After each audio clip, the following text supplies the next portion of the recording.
And so Samson went down to the vineyards of Timnah, and a young lion roared against him. And then he entered rage. Good evening, and welcome to this month's installment of Dungeons and Divinity, where we explore God's Word through the lens of the Devil's Game. Now, this month's episode is rather interesting in that it involves quite a bit of homebrew, but that homebrew is actually never really touched that much. And it's also rather interesting because we are going through the fall of a paladin. I'm sure you guys will enjoy this. So now, before we truly begin, we need to figure out what exactly is Samson.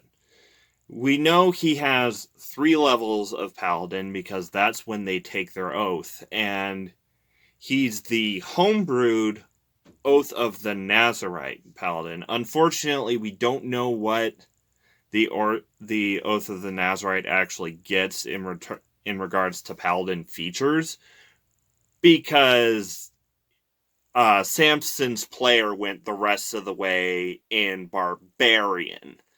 Now, what some of you are thinking, wait, Paladin and Barbarian, that's not a very good mashup. Well, in earlier editions such as 3.5, Pathfinder, etc., it would actually be somewhat impossible because they had things called alignment restrictions where Paladins had to be lawful good, but Barbarians always had to be chaotic something or other. But 5th edition largely went away with alignment restrictions, and alignment is generally something of a vestigial mechanic in regards to the edition. Also, while a Barbarian cannot cast spells or concentrate on any previously cast spells while raging, and while smites use spell slots, smites are not spells. So, a raging barbarian can in fact smite, and can in fact use lay on hands, though, in earlier levels, they would risk losing said rage, because rage does in fact require you to attack or take damage before your next turn to keep the rage going. Around 15th level, that requirement goes away, and you can stay angry you can stay in rage as long as you want, assuming you don't go unconscious. So, we know his 3 levels that were most likely provided by the GM from the beginning of the campaign. So the first 3 levels are Paladin, Oath of the Nazarite. Now, what are the tenets of the Oath of the Nazarite? First, the first tenet is purity. You shall not touch any dead thing. Second, sobriety. You shall not imbibe any alcohol made by the fruit of the vine. Third is luscious good looks. You shall not cut your hair. Now, or, instead of luscious good looks, you could arguably say, like, natural, But, so we have these tenets. Now, in 5th edition, if you don't hold to your oath, you become an Oathbreaker Paladin, which gets their own set of Paladin powers. But Yahweh doesn't. Yahweh is going to play things a bit old school when it comes to this. And, some of it, actually, I I can kind of see hints of good DMing, but so this is largely somewhat of a correction of using Samson as an example in my previous video. But in other ways, it is very much, he is very much kind of a dick when it comes to this specific story. And so here it comes to the question, what subclass of barbarian is Samson? Now, I'll let you I'll let you make your guesses in the comments or the chat below, and we'll see if you're right. The answer may surprise you a bit, but let's start at the beginning, shall we? So an angel appears to Samson's mother and tells him that he will be a Nazarite from birth. Once again, GM is giving him 3 levels of Paladin right off the bat, probably expecting him to go full Paladin. Because this very much seems to be a tale of a mismatch between player and GM expectations. Probably could have used a bit of a session 0, if to be perfectly honest. Now, probably say at about 5th level, maybe 4th. It's like I said, that 3 levels of Paladin plus that 1 or 2, 1 to 2 of Barbarian at this point, when he's goes to the village of Timna with his mother and father. And the DM rolls up a random encounter with a lion. So Samson enters rage, grapples the lion, and smites. Now, for his fighting style, I definitely say he has the unarmed fighter fighting style, which lets him punch, lets his punches do as much damage as a short sword. Or, if he's punching two-handed, it goes up a die to a D8. Plus strength, plus rage, because barbarians are just nuts when it comes to that. And can let him grapple as a bonus action. Or that could be the Tavern Brawler feat, which also fits him very well. You're proficient with improvised weapons. It lets you do a D4 with a punch instead of a single point of damage plus strength. But the unarmed fighting style kind of supersedes that. And it is Tavern Brawler that lets you grapple as a bonus action, which he does in this fight, and crits, and adds his smite, and just rips the lion's head clean in two.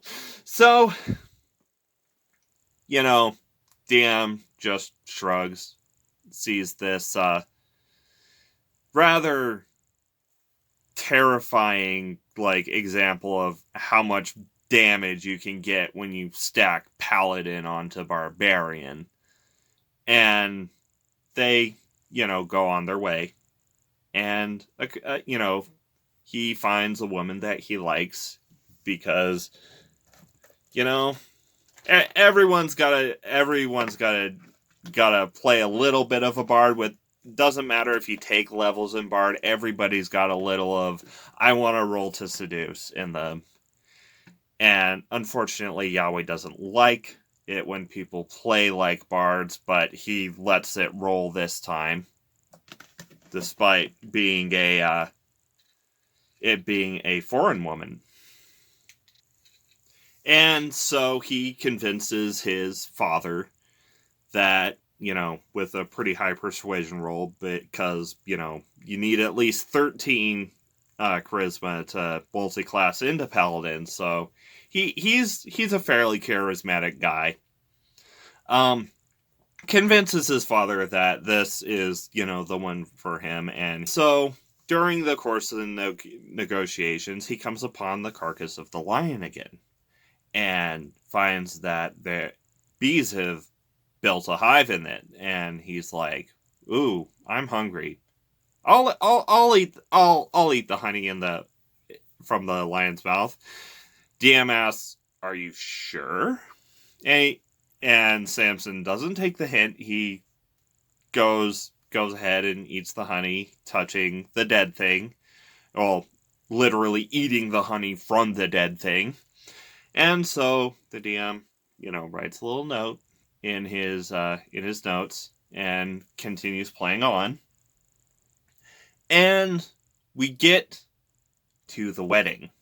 Of course, during the wedding, it is explicitly mentioned that Samson did in fact drink wine. So, the DM wrote that in a little bit of a note as he continued through this campaign. And when we get to the wedding, I will have to apologize to Paraskeptic a bit. When I wrote up the sheet for Samson, I did do the stereotypical barbarian thing and dumped intelligence. However, in this case, dumping wisdom probably would have been better than dumping intelligence because he is a bit of a witty guy, telling the Philistines on his wife's side riddle that they can't really seem to solve, though he does cheat because it's an in-joke. But, he figures out a way to phrase it as a proper riddle, so either he crits on his intelligence check, or he's a bit more intelligent than your average barbarian. But the Philistines can't think of what the answer is, so they get his new wife to get the answer from Samson and give them the answer. And Samson obviously, understandably, gets pissed about this and goes and gets the clothes that he promised as stakes by killing a bunch of Philistines. Going into a rage and just slaughtering a bunch of people. Classic barbarian. So, and now we come to the part after the Philistines have executed Samson's wife and her father, if I remember right,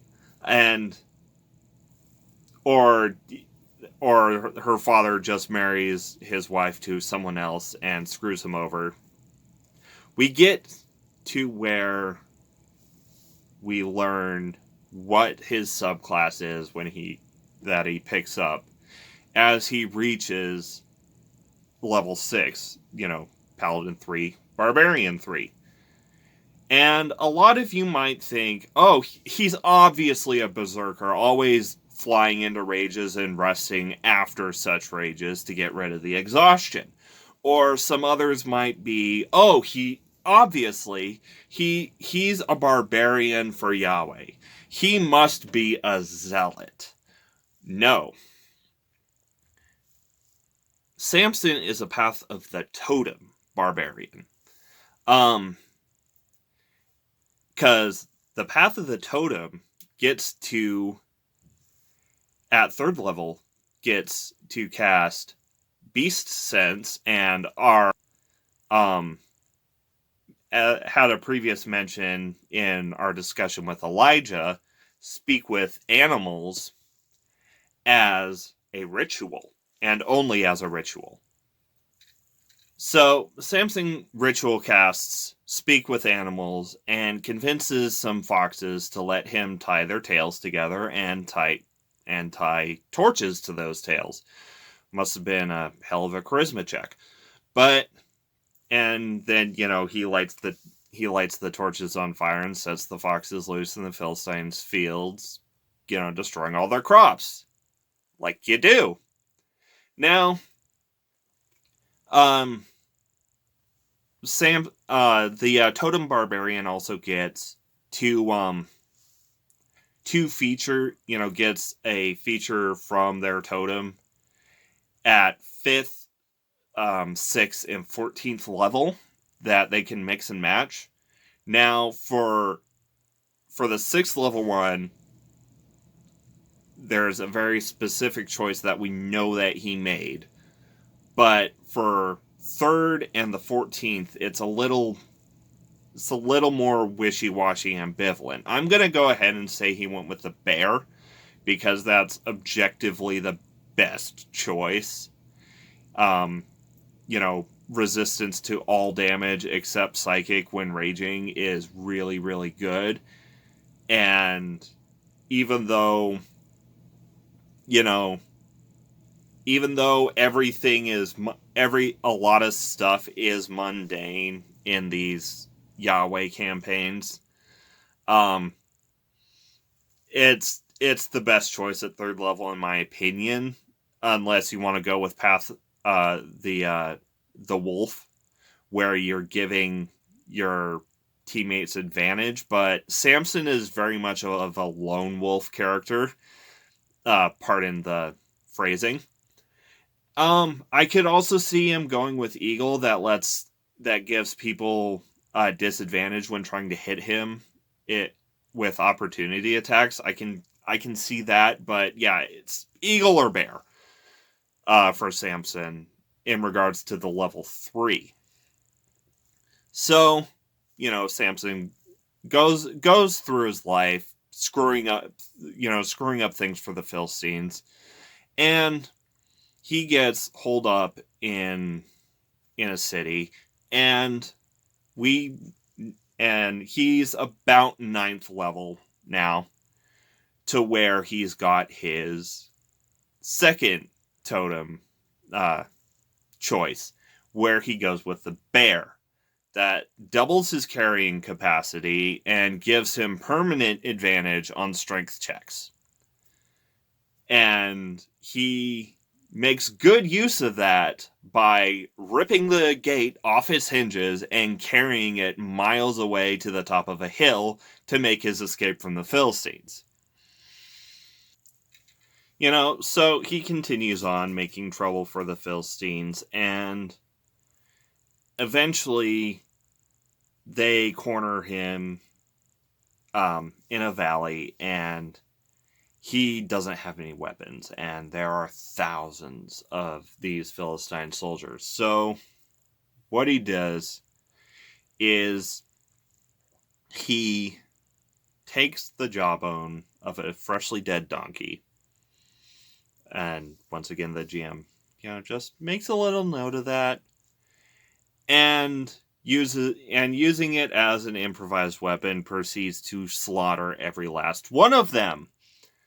Smites are a hell of a thing. He'd only have a couple, because only 3 levels of Paladin, but with rage, and with the persistent rage damage, and with the and the fact that he's resisting any damage that they have against him, that is assuming they can even hit him with the crazy high armor class he already has, because he's definitely got a high constitution. He's mowing them down. This one, he either went with the elk or the wolf. Each has a effect where you could knock down an opponent when you successfully hit them with an attack. The wolf is a trip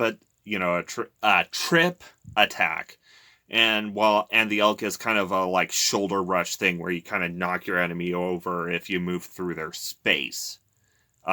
This is the 14th level totem choice, and he slaughters them all, and then he goes to Giza, and he meets a woman. And of course, this character, this player likes to play, with seduction. He probably plays a bard a lot, and probably only went for the barbarian for a to mix things up. And he gets in a relationship with this NPC, and the Philistines, like they did before, use this female NPC against him. And 3 times, she asks him, "What's your secret? How can I make you weak?" That'll be a fun thing to try in bed. And each time he tells her something wrong, and she does it, and the Philistines show up, and he rages, and they run away. And then he's like, "Well, see, I have this oath that I've got to live up to, and I've never cut my hair. And if I cut my hair, I'll lose all of my Paladin powers." And so she cuts his hair while he's asleep. And the Philistines come, and the player's like, "Okay." I go into a rage, and the DM smirks, checks off that last bit about the hair, and says, "Actually, no, you don't. Your barbarian powers are gone as well." And that's the bit that I disagree with. I mean, I like the bit where Yahweh makes sure he breaks every tenet of his oath before taking away his Paladin powers.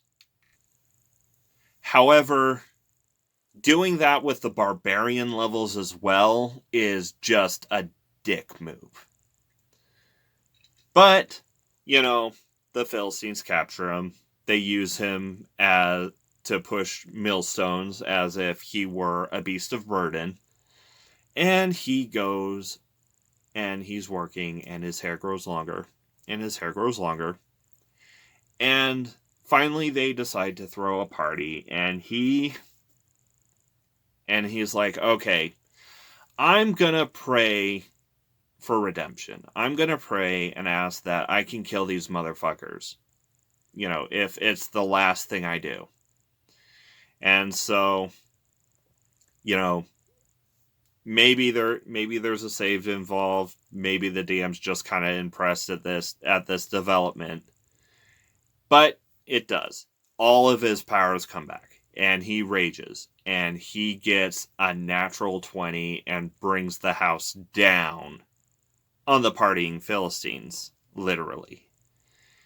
And that's where the campaign ends, with him dying in a blaze of redemption. You can't really call it a blaze of glory, since he was a blinded slave at the time, but a blaze of redemption.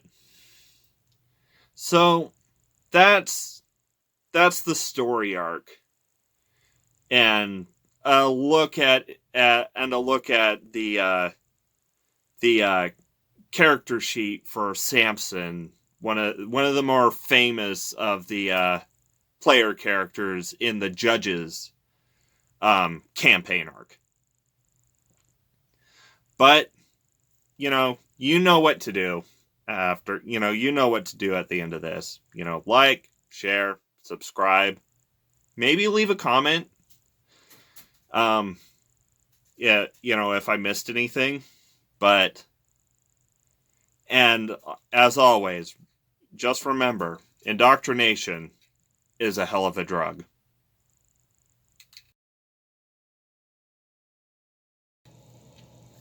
You call me strong, you call me weak, but still your secrets I will keep. You took for granted every time I never let you down. You stumbled in and bumped your head. If not for me, then you'd be dead. I picked you up and put you back on solid ground. If I go crazy, then will you still call me Superman? If I'm alive and well, will you be there holding my hand? I'll keep you by my side with my superhuman might. Kryptonite.